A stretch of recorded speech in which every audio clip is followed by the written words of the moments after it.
Hi guys, welcome back to my channel. So in today's video I'm going to be getting right back on with my Ransomes Crawler rebuild. Obviously you've all been waiting pretty patiently for this, but for those of you that are new here, this is my nearly 80-year-old Ransomes Crawler. It's made here in England and I've been restoring it back to its former glory, and hopefully in this video I'll be getting it running, fingers crossed. So without further ado, let's get on with the video.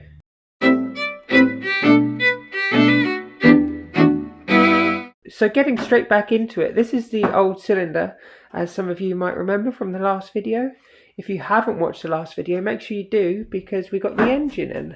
I'm not sure if you can make out how thin this is here, but I mean, that's a fin there, and you can see that that's probably only about 4mm thick, 5mm thick there. And all the way up here, it's just absolutely wafer thin. So talking to my friend Jamie about this, he came up with a suggestion. And he very kindly donated this one to me. Now, this one is better in practically every way. I mean, look, that's how it's meant to look. And that's how mine looks.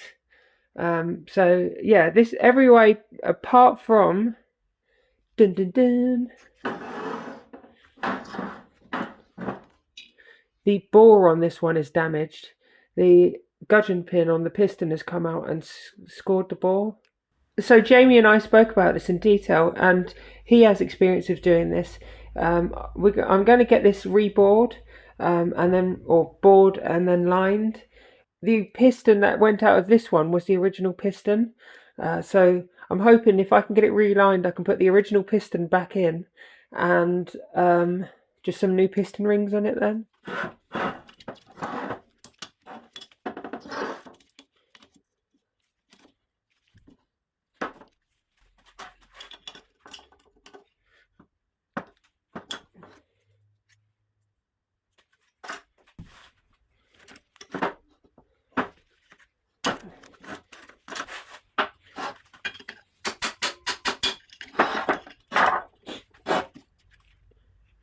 As far as I think I'm aware, these are the last two items that need painting for the ransomes. So while I wait for the cylinder to come back, I'm going to get these painted, or shot blasted, then painted.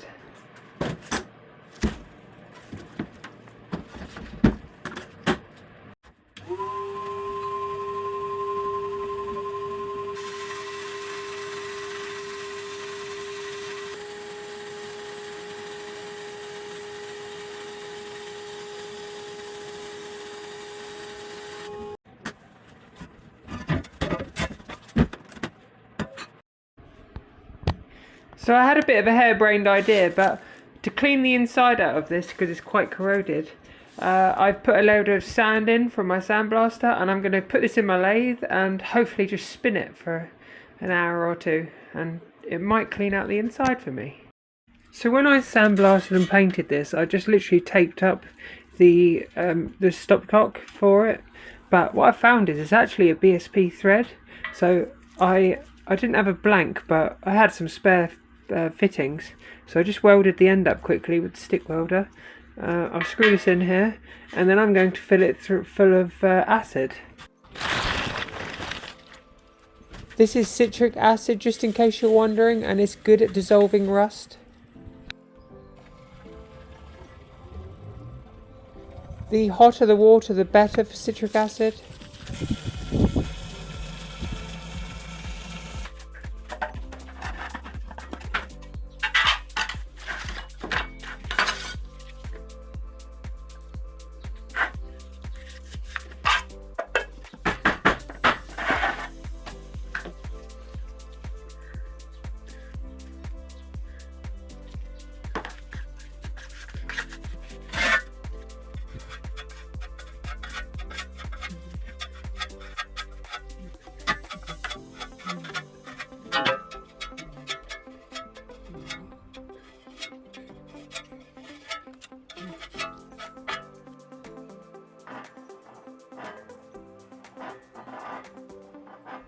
So this is the mag that came off of my ransomes, but annoyingly, someone's obviously messed something up here because they've put the wrong mag on it. This is one with a right hand thread when it should have a left-handed thread in there. So I've got this new one and I've cleaned it up a little bit.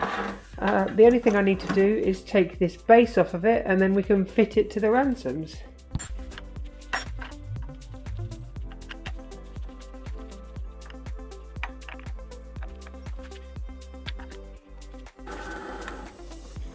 Just carefully drilling the head off the 2 screws that were rounded out.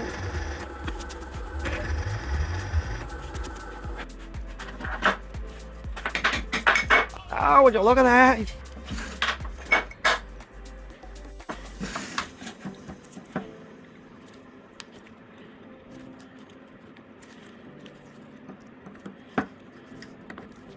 Pretty long awaited, but here's my new cylinder, or at least my reconditioned cylinder. And if you can't tell, there's been a liner put in this. So I took it to someone because I don't have a machine big enough to be doing this, or not easily anyway. But they bought it out and then they bought a liner for it and put a liner in.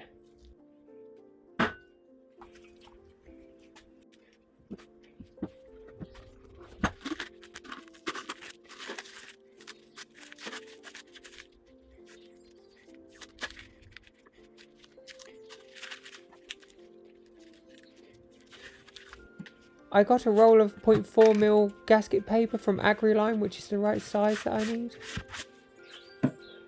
I've always known about using a hammer to hammer around the edge to make a gasket, but I've never known someone to use a rubber hammer, which I saw the other day. So I thought I'd give it a try and it worked perfectly. So yeah, handy little tip, use a hammer, a rubber headed hammer.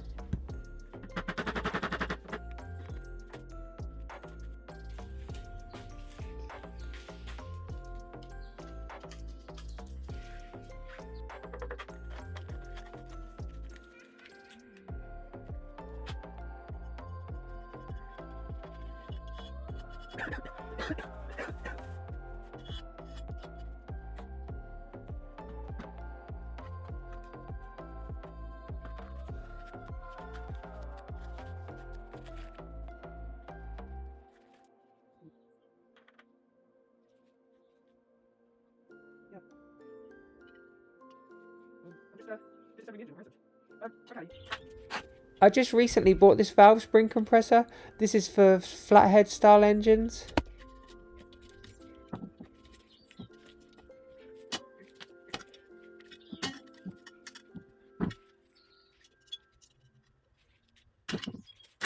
I've had to take the valves out again. I noticed that the exhaust valve was a bit more compressed than the inlet valve. I couldn't quite work out why. And then I noticed that this wasn't sat down properly.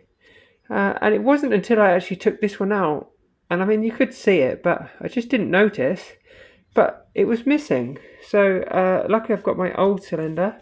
I've taken one out of there. And they just go back on there like so. They go in like this with the sort of groove on the facing upwards, so the spring locates on it.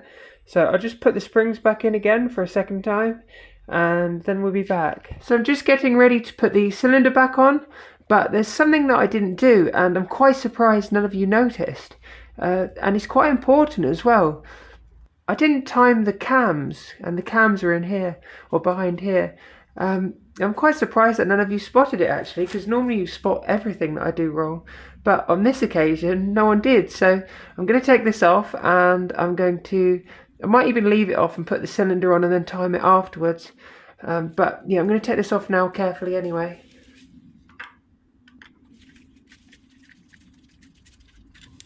Because these pliers clamp down on the nut head, it enables me to protect the paint from being chipped or damaged, unlike normal spanner which will damage the paint easily.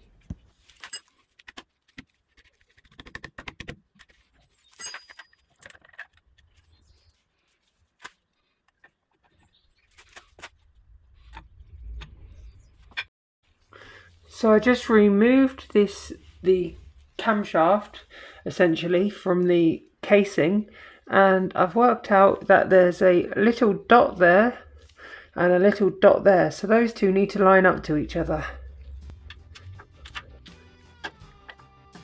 Like so.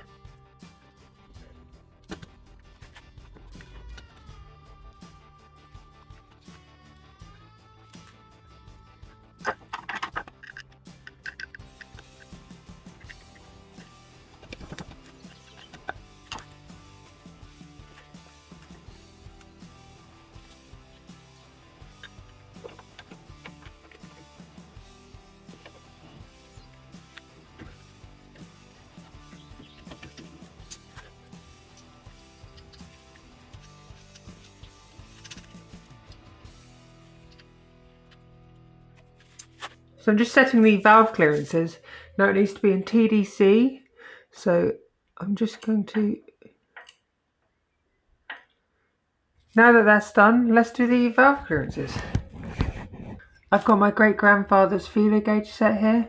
He's obviously passed away now, unfortunately, but he is actually one of the reasons that you are getting this communication.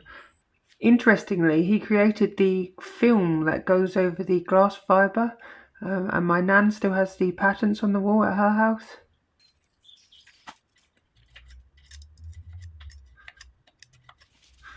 So that's set up now. Both feel exactly the same in there. It's 0.006, which I think is 100th. I just can't ever remember which way around they go. So that's good.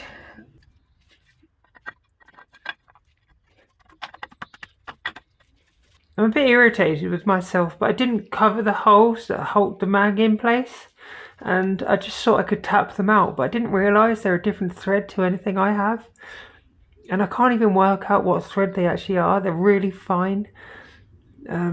So I've cut a little groove in just the edge of one bolt, and worst ways I should be able to get a bolt from someone.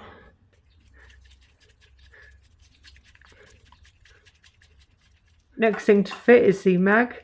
Now I've painted the base plate so that can go on, but I lost one of the original screws. I had to drill 2 out as well, but this one's a little bit marred up, and luckily I had a die for these because they're BSW. So I just made 2 new ones, turned them down, cut the thread with a die, and then I cut the slit in with a slitting saw on my mill. So, and there's one more somewhere around here.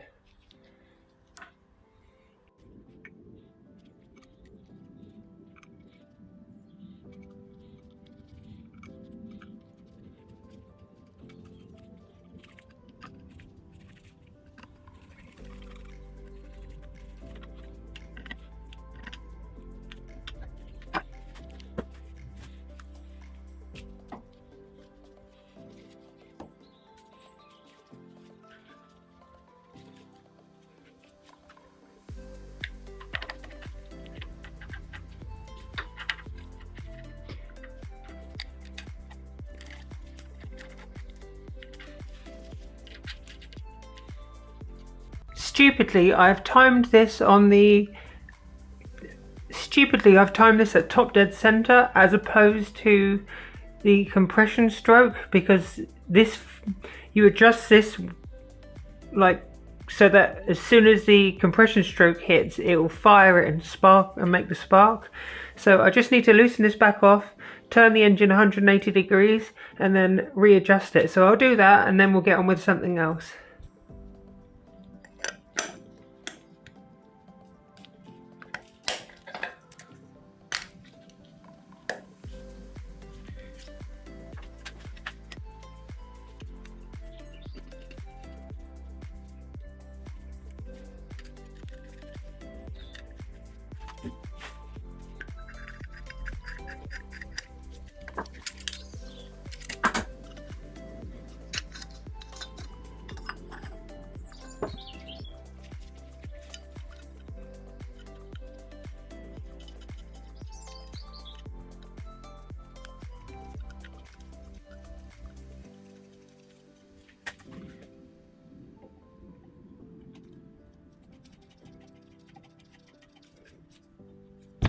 Whilst I'm waiting for some parts to finish the engine, I'm going to fill the engine, the gearbox, and everything else.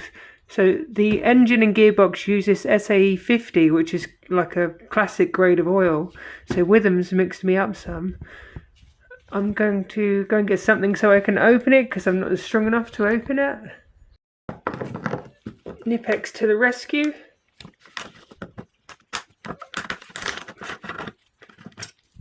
I'm going to start by topping up the gearbox oil first.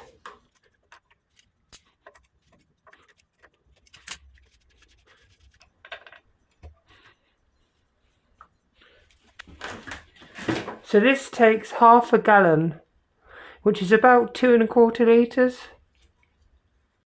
I just realised that I forgot to tighten up the nut on the bottom, the drain on the bottom. So I'm going to lift it up and just check the washer because I can't remember what it was like on that. And then the oil should go sort of to the front of the gearbox, so it shouldn't come out, hopefully. It's lucky I've got a gantry here.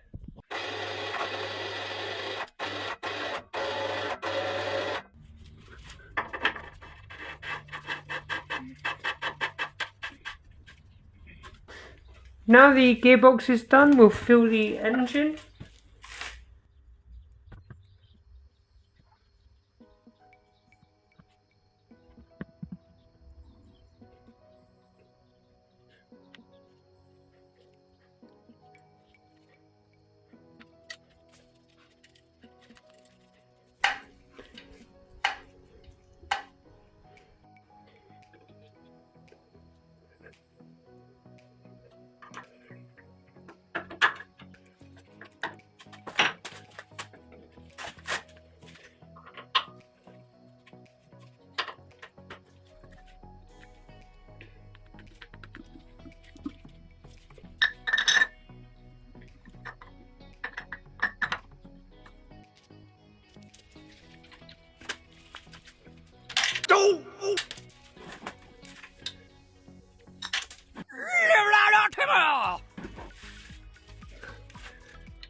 I just wrote LHT on there to remind myself it's a left-handed thread.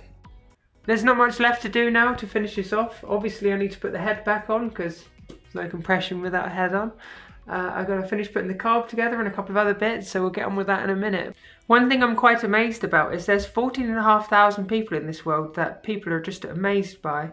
Their coolness just precedes them. And if you want to be one of those people, make sure you hit the subscribe button below. And you can add a bit of a spring to your step today by following along my channel. And if you want to be even cooler, you can hit the bell icon and improve it even further.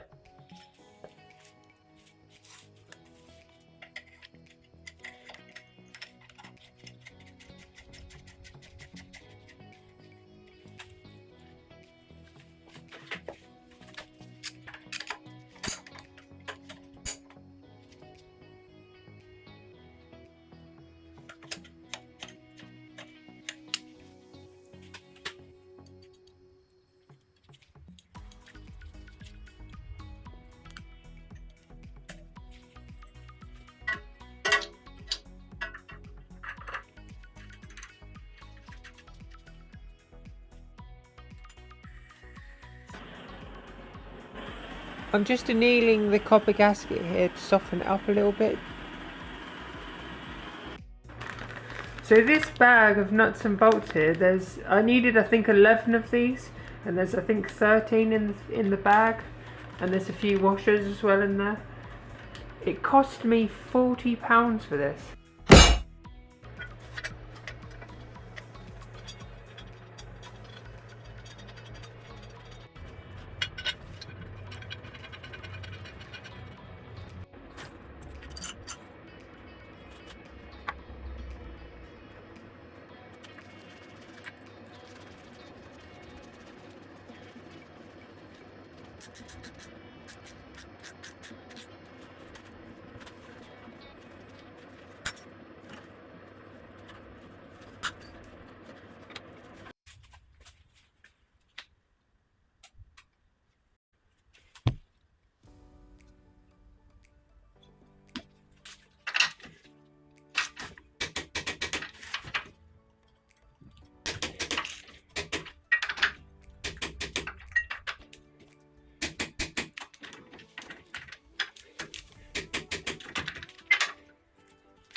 I'm just making one of the final gaskets for this and using my compass I drew around the edges and just connected the lines now. So I'm just going to cut this out and we can put it on.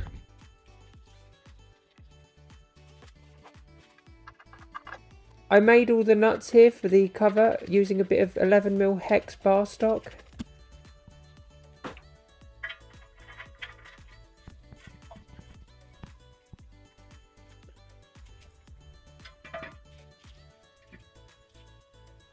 I bought this hose last week from a local motor factors and it cost me £18.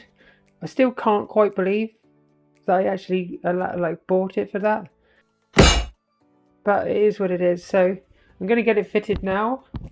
I've temporarily rigged up a fuel line, as I said. When I decide fully what I'm going to do, I'll put some ear clips on and take some of these Jubilee clips off because they look terrible. I've got this absolute beauty to go back on. Just kidding, I bought a new exhaust from Neil. I'm not fully sure how I'm going to mount it up just yet, but I need to mount it and the fishtail for the back, which is just over there at the tip of my finger.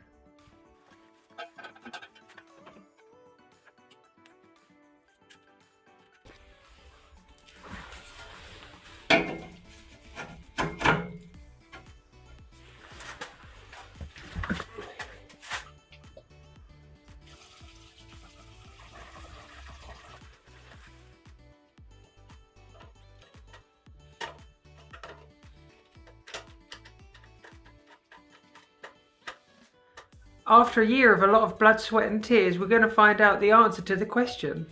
Will it start?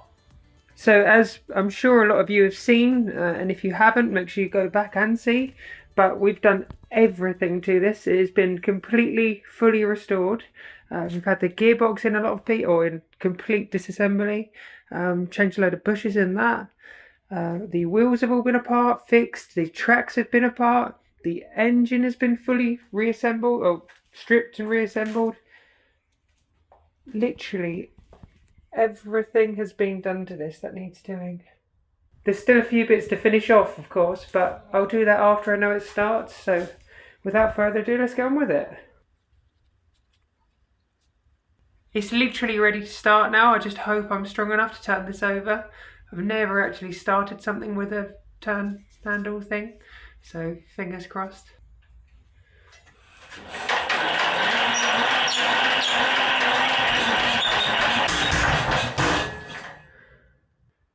Okay.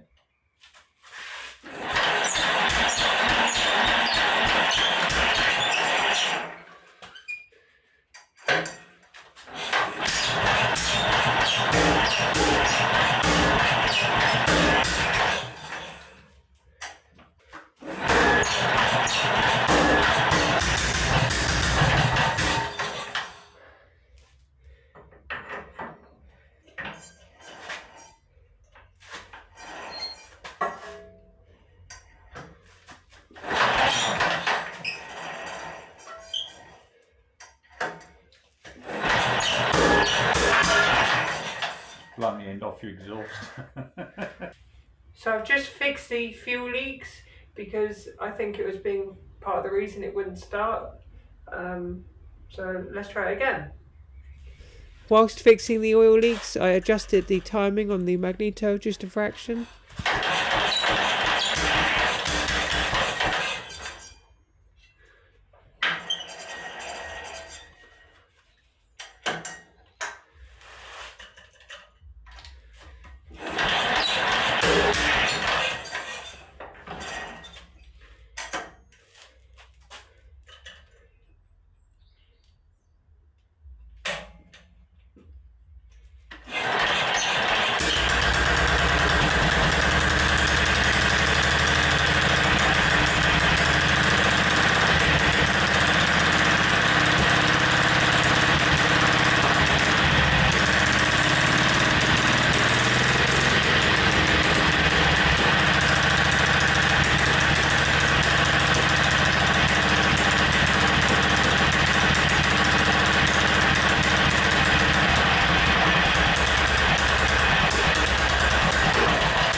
It runs, albeit not very well, but it runs nonetheless, so I'm really pleased.